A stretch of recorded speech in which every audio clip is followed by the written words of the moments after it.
where higher, faster, swifter and stronger are more than mere words.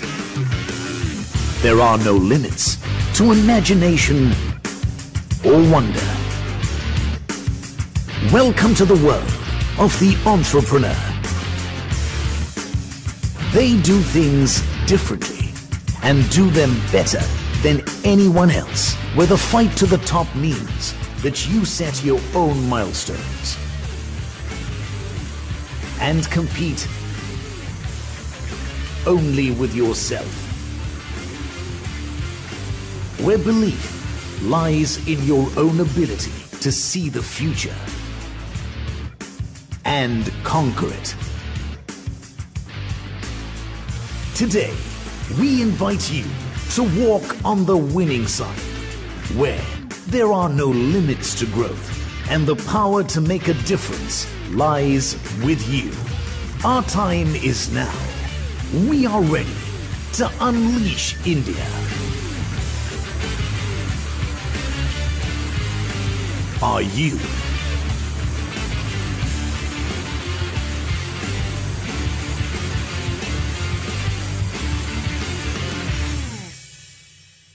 Right, it's time now to move to our third panel discussion for the evening. This panel will talk about how to choose partners, be it all-important co-founders, be it investors, be it anybody else that you would consider a partner in your business.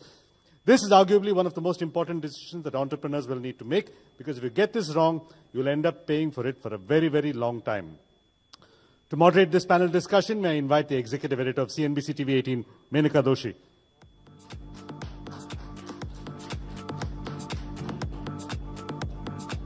May I also invite the panelists for this panel, the co-founder and CEO of Zoomcar, Greg Moran, the founder and managing director of K Capital, Sasha Mirchandani, and the CEO of Mydentist, Vikram Vora. Hi, Greg. Dominica, when the gong goes off, 2 minutes.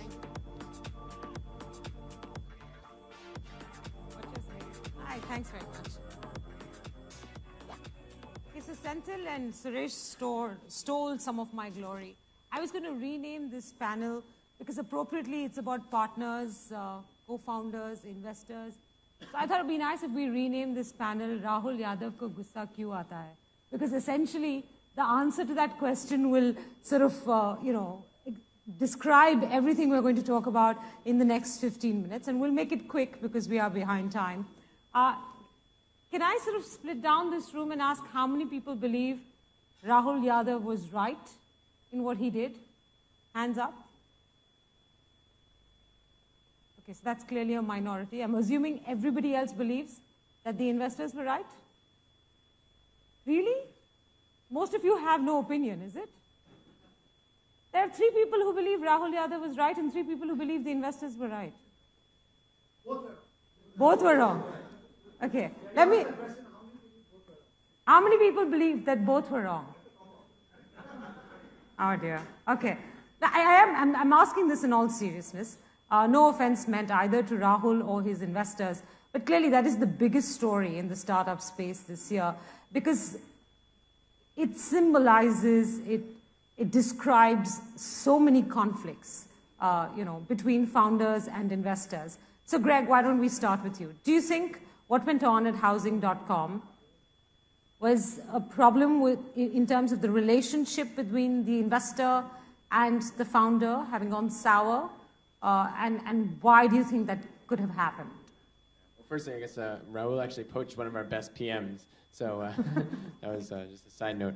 But no, yeah, I think certainly it's something where it really fundamentally always, I think, boils down to sort of expectations. And certainly what Housing was building and what they are still building, I mean, it is a phenomenal sort of out-of-this-world product company where they're kind of building something, of course, for the long haul. And I think when that comes, I mean, you're looking at something where they really focused on really core technology and building out a product for 3 years, 4 years, 5 years.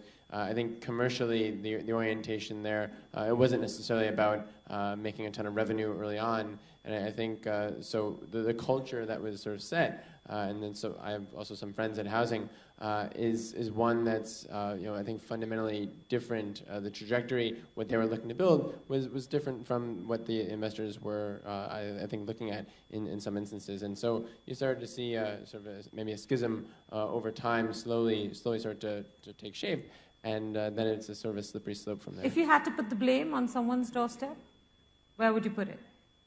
Well, I mean, look, as a founder and CEO... You can't pick both. No, I mean, I think it really rests more with Rahul, because, I mean, it's something where you have to have that judgment. You have to have that good sense where you have to understand the context and the frameworks around you, and know that you're surrounded by people who certainly have significance around the table as well. So, Vikram? Rahul or investors?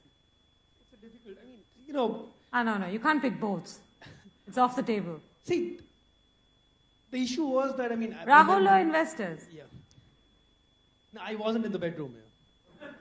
This entire thing was a bedroom conversation between a husband and a wife, and it got discussed in public, and then what happened, and nobody was in the bedroom at that time. Right? But Rahul lost his business. Too bad. I mean... Okay, clearly not Rahul. Clearly not Rahul. Investors? Not investors either. As I said, none of the people currently commenting on the entire episode actually know what happened in that conference room. So when we go and raise funds, we basically, as an entrepreneur, get married to that venture capitalist, and we both have expectations. Now, whatever happens after that inside the conference room is something that's supposed to stay inside the conference room. The whole episode that happened after that, and whatever has been discussed, is primarily things that should not have come out at all, and things would not have been this bad. Okay, you still haven't answered me though, Rahul or the investors? I don't know. I don't want to take a stand on this. Sasha? Should I repeat the question? No, Rahul, I think Rahul's just a very honest person. I respect that about him. Whether he did right or wrong is really irrelevant. And he's out there person where he just spoke his mind far more than most people would do. I certainly would not do that. I'm sure there are many, many founders who think the same of me and want to curse me, but will probably do it behind closed doors. And I think it's all about a learning experience. For someone to have done what he did and then give his equity up and give up his company for his conviction, I think is great. I think nobody in this room would do it. I guarantee that, and was to what he did. Now, whether he did it right or wrong, I think that's irrelevant. It's certainly wrong, in my opinion, from that point of view. But I respect his honesty, and I hope he learns from it. I'm sure he will. Someone said he'll build $1 billion company. I don't see any reason. Ganesh said that. And I don't have any doubt in my mind he'll come back strong, hopefully with all the learnings. Okay. So, have you had any Rahul Yadav moments in your life? Rahul Yadav investees rather, in your life? Nowhere near Rahul rather, for sure, but more behind closed doors. I think anyone who's been an entrepreneur in this room would have had issues with investors with entrepreneurs. They generally discuss, sometimes they could be shouting as well. Not in my case, but there are issues, but not at this scale. So what do you think went wrong? I think communication. I think communication was obviously, in my view, like I said, like these two gentlemen, I was not in the room, but clearly a communication gap between what Rahul and how Rahul wanted to build the company and how the board wanted to build it.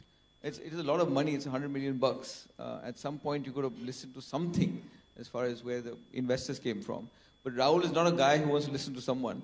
Hopefully, the next company he'll raise, company where he can control the company. In this case, he obviously did not control 4%. I'm glad you brought that up. My former boss, Harish Chawla, wrote a very interesting column. He was amongst the investors in housing.com. And one of the things he identified, and which is something I wanted to bring up in this discussion as well, is communication, yes, better managed relationship, yes.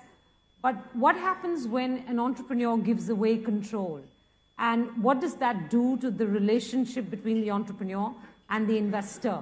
Is there a disbalance that gets created, really, in some sense? Where would you weigh in on that debate? It does, to some extent. At the end of the day, the board is controlled by the investors if they have 70, 80, 90% of the company. Of course, in a lot of cases, they still depend on the entrepreneur because he or she is the one running the company and is in that way controlling it.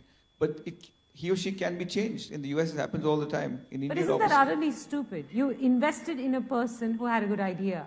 you're actually investing in the person, not necessarily the idea, unless it's a technological breakthrough or something like that. Now, to think that, oh, I've invested in this company, I sit on the board, I've diluted the guy down to 15 or 20%, and if I don't like him anymore, I'm going to replace him, then why did you invest in him or with him in the first place? Well, obviously, when you first invest, everything is gung-ho, it's all blue sky. But obviously, things go wrong over a period of time. And then at that point, you say, hold on, I can't work with him or her. And I need to replace him or her. There could be a personality issue, could be competence, could be that he or she can't scale the company. I think it happens all the time. In the US, it happens all the time. In China, it never happens because of, shame. So, you don't change. You fund the entrepreneur, and he or she has to build a public company or die. Because you cannot change that person. Very rarely will you see Chinese companies change. India, it's happening slowly where people are changing CEOs if required. We've done it a couple of times in our businesses, in our fund, and it hasn't worked in India at least. But it's something that people do. Okay. The reason I used the Rahul Yadav example was not just because it's sexy and it sort of grabs headlines, but also because, in a sense, the futility of investing in a person, in his vision, is brought to life through this example, right? You invested in him, in his vision, and now you've discovered that you don't like him anymore. What is that startup? What is that business without the man who founded it, without the man who had a vision? So I'm just curious, when you look at investors, when you talk to them, what do you look for in your investors so that you are never in a Rahul Yadav position? So, I think the most important thing is about compatibility. So, it just brings about the point that basically the investor should like you as a person more than anything else. Okay, not. What? Sorry? No, he should like you as a person, somebody whom he can talk to and be open to, and wouldn't. No, what do you look for in an investor? So I would look for an investor that likes me. For an investor that likes you. Yeah. So I don't want to be. So it's like that movie Ice Age, right? So you have Ice Age, Dawn of the Dinosaur, and you have Sid being taken away by the dinosaur, and there's Buck who sees him, and Ellie asks him, "Did you see a dinosaur take away a friend of mine?" And he says, "Yeah, I saw a dinosaur take away a floppy green thing." Right? She says, "Yeah, I'm friends with the floppy green thing." Right? Okay. So you want someone who stands up for you, floppy green. Yes. So an example is, we were raising money in fact 2 months back, and I was finding it very difficult. I went back to the investors, specifically the board, and we said that I think we should pivot to health tech, because everybody wants to fund health tech, nobody wants to fund brick and mortar healthcare business. Right? So I said, we invested in this business. We believe in this business. You don't need to, care about what valuations we get. You continue doing what you're doing, and we are happy with it. And if we think you need to pivot, we'll tell you when to pivot. So that's the kind of approach that I want. And that's what gives you confidence to build it further. And eventually we did get funded. So. Okay. What have you diluted down to? How much do you own of your company? Okay. It's a simple question. Okay, are you still in control? You can't be in control, right? I you can't be less in than 50% in the first round, please. Sorry? You sold 50% in the first round? Yeah, you talking to a person who lives in a chawl, was running a business that was worth, 15 lakhs. Suddenly a person comes up and says, I'm going to give you 8 crore to build a business. You think I'm going to see what valuation I'm going to get? I said, write the damn check. I remember that.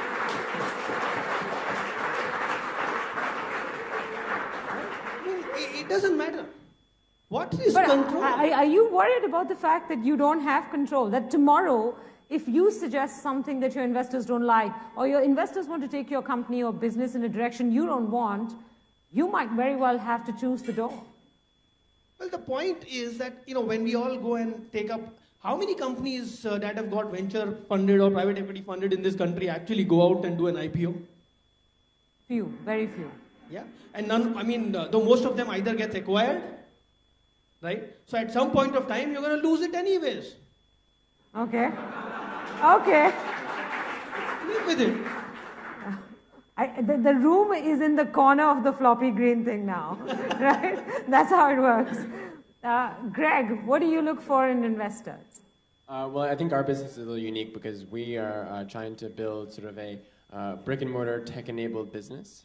So we have a car rental company with on-the-ground assets, but we're empowering that through technology and product. And so for us, and I think Sasha and some other guys maybe even in the room can appreciate, who I've spoken to for many years back, I mean, it's something where it took a long time for people to buy into our business as something that was feasible, let alone scalable in India. So I think it's very few folks that really saw that early on. So for us, I mean, we actually had to rely on investors purely in the US and other parts of Asia before we could actually get anyone on board within India.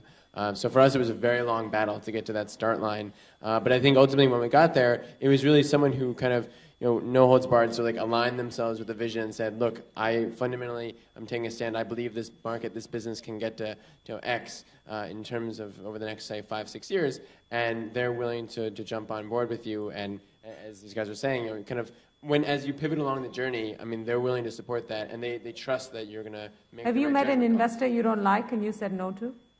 I mean, there's certainly some investors that I can appreciate and get along with a lot better than others. Yeah, I mean, you're but not nobody you ever said no to. I don't like you, or what, we don't agree. I don't, not because of valuations or pricing or some such thing, but I mean, I think there's I don't certainly, like you. It's not so much like that, but I think it's more that you can tell that fundamentally that people, in my eyes, can think about our business in the wrong way. Okay. And so then you have to have a candid discussion. But if someone is really looking at a more myopic view and trying to optimize things for, say, a 6-month period, a 1-year period, well, then probably that's not the right person for us. I mean, that's the way I think about it. Sasha, what do you look for in companies that you invest in? I think the most important thing is determination. Determination. Determination. The entrepreneur has to be incredibly determined. Rahul Yadav was determined, is determined. Yes. But, there's always exceptions in life, and I'm sure he'll come back. His life's not over. It's just one incident. Life goes on. And I'm sure there are many people in this room, I would be happy to fund him. And I think the second is a pain point that you want to solve from your personal experience versus trying to do it from what McKinsey told you to do. I think that is critical, and most people don't do that. And the people who do it are the most successful because they would never leave it. When I funded Myntra, Mukesh came up with an idea that I really didn't like. But my diligence told me that he is a phenomenally determined person. And I proved out 2 or 3 years after we did the first business, it wasn't working. But he was at it, and now the rest is history. He's part of a $15 billion business right now. It was clearly only determination that kept him going for the first couple of years. Okay, we've had the gong go off already, so we really don't have any time for any more questions, except for a wrap-up question, where in one word you have to describe your partner. So, I mean, and for your case, Sasha, not your partners and who you're married to, but who you're willing to bet your money on. I think the key is you must know your co-founder for a long time. Him or her is critical that you don't meet them 2 weeks before and start a company. And I've unfortunately seen that happen a lot of times because trust is critical. There will be lots of problems, and it's a long journey. And so you need to look at that very, very carefully. And if you know him or her for a long period of time, know him or her's personality, I think that is critical, in my view, when you start a company. Vikram? And that 1 word or 2 words cannot be 8 crores. So basically, somebody who understands that Excel projections do not actually materialize.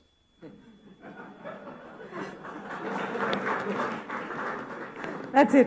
Yeah, that's a good one. Great. I can second that one. I would say empathy. Because, empathy. Yeah, it's something where, particularly in our business, I mean, every day you have on-the-ground operational challenge that you deal with, which can be quite overwhelming. And so for the guys on the other side of the table to take a step back and realize, well, okay, this is, it's not, again, it's not just sort of like Excel spreadsheets. Okay, and we'll do the reverse. In 1 word, describe the kind of guy you'd never get into bed with. Yeah, I'm sorry, that's an unfortunate choice of words, but. Well, I think, so someone else on the panel earlier had said it, but someone who's really obstinate and not willing to change and evolve. I mean, you have to be able to evolve. Okay, Vikram? Take him first. I think someone's not a short-term thinker and someone who's flexible. Exactly what Greg said. It's very, very important because change is constant. No, who you wouldn't put your money with?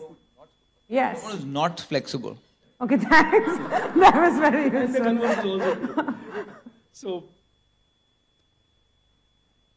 somebody who thinks whatever I say will actually happen, and if it does not happen, he has a big problem with it. Okay. Man, he's really a tough one to fund in that sense. Thank you very much to all three of you, and we'll let the evening continue. Thanks. That was quick.